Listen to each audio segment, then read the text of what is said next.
With only 2 films in the history of Indian cinema crossing over rupees 1000 crores, do you think Salman's Tubelight can achieve this too?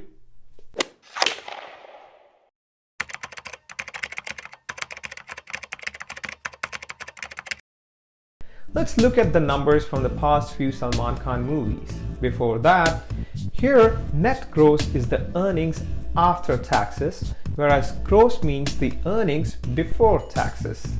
Especially when the worldwide earnings is concerned and the different countries and their own taxes comes into the picture, it's the gross earnings which is calculated and not the net. For the simple reason, each country has its own complex tax system. Sultan, which released in July 2016, made a net gross earnings of rupees 300 crores, making it a blockbuster.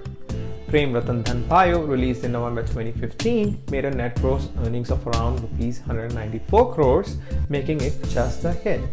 Bajrangi Bhaijaan, released in July 2015, made a net gross earnings of 315 crores, making it an all-time blockbuster. Kick, released in July 2014, made a net gross earnings of 211 crores, making it a blockbuster. Jai Ho, released in January 2014, made a net gross earnings of 109 crores, making it just a semi-hit, as it incurred losses to some distributors. Beyond that, Salman had Dabangg 2 and Ek Tha Tiger in 2012, Bodyguard and Ready in 2011, Dabangg in 2010, which were all domestic blockbusters. So barring Jai Ho and Prem Ratan Dhan Payo, all his movies since 2010 has been blockbusters. But none of his previous movies have touched the mark of even 400 crore net earnings.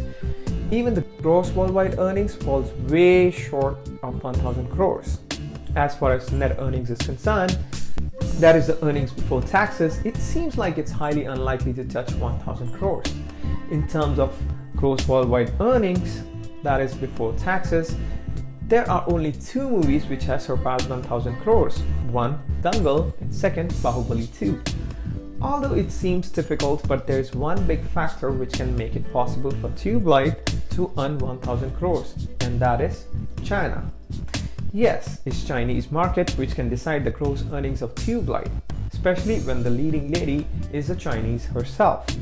But given the subject of the movie, which is surrounded by the Indo-Chinese War, the movie may or may not get a nod from the Chinese government, as all the movies before the release in China has to go through the Chinese government radar of approval.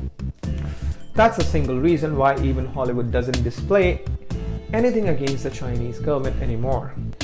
Even with the leading Chinese actress Xu Zhu, time will only tell how popular she is to pull the crowd to the theaters in China.